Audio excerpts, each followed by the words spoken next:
glad you guys were able to join us again today. I'm going to read out of James chapter 1. I've read on it here recently, but I'm going to come back to it just because I feel like it's really meant for what we're going through right now and kind of plays off of what I shared last week.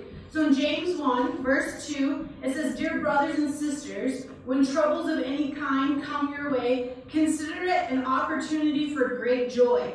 For you know that when your faith is tested, your endurance has a chance to grow. So let it grow, for when your endurance is fully developed, you will be perfect and complete, needing nothing."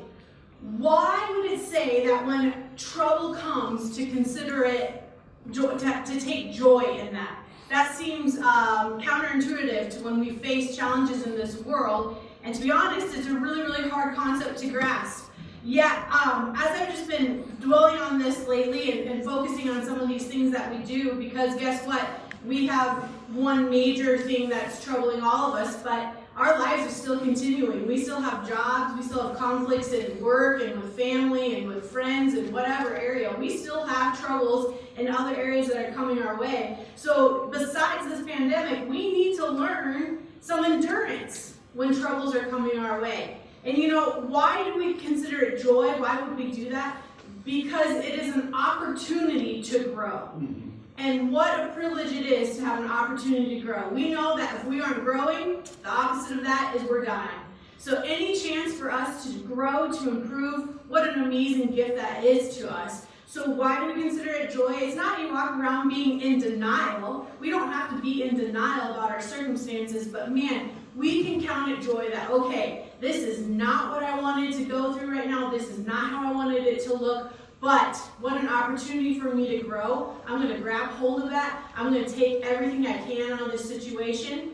And you know, maybe some of you, like last week, we talked about the woman who went to Elisha and said, I needed help, and the miracle that happened. And maybe this week you thought, hey, my flask of olive oil isn't working. What's going on? How come my miracle hasn't happened? Well, you know what? Endurance, patience, these are gifts of the Spirit that God talks about all through the Bible, of having patience and building ourselves up. Endurance is a good thing. Endurance it can get us through some really hard situations. Man, if you look at an athlete, the reason that an athlete is successful is not because things came easy to them. It's because they had to build up endurance. They had to go places mentally and physically that most of us aren't willing to do. I'm a part of the gym here in town, and frequently our coaches talk about going to the pain cave or the dark cave. And what they mean by that is you're not physically going to fall apart, but mentally it's a challenge and you're going to want to quit. And sometimes you got to go deep into that cave and just say, I'm not quitting. I'm not backing off. I'm going to push through the other side. And that's what, when troubles come, we have the opportunity to do. Rather than run and hide and say, I don't want to be a part of this, we get to build up our strength. And on the other side, those athletes, man, people who are mentally strong in different jobs that they have, they've had to work on that. They've had to push themselves through. And when they saw an opportunity to grow, they didn't run from it. They grabbed it and said, this is an opportunity for me to be better, to learn, to whatever it may be. I listened to this message this weekend by Beth Moore that was just so powerful. And in it she was talking about bitterness. And when we talk about sin is missing the mark. That's simply it. And bitterness is one of those things. Bitterness is missing the mark.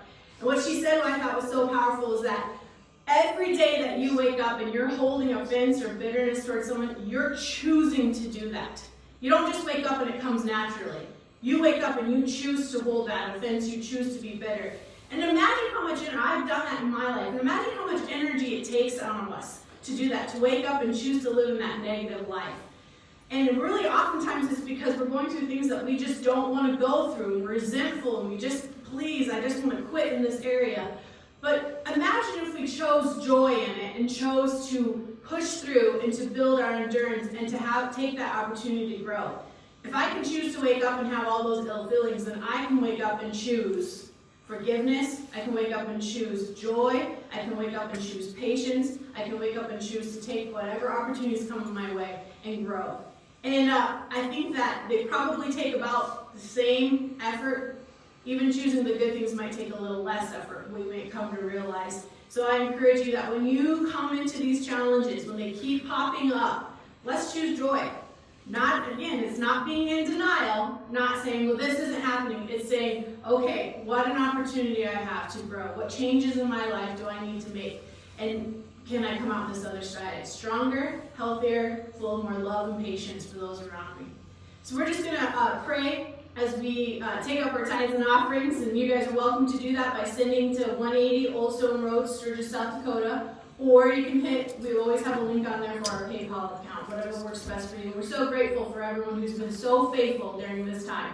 So Heavenly Father, I just thank you for this day. I thank you that we are still connecting, that we're still a body, that we're still one in you, Heavenly Father. And I just thank you for what you have for us today. Maybe those challenges that just we gotta want to just sit down and give up, maybe just push through those and learn and grow in you today. In your name I pray, amen.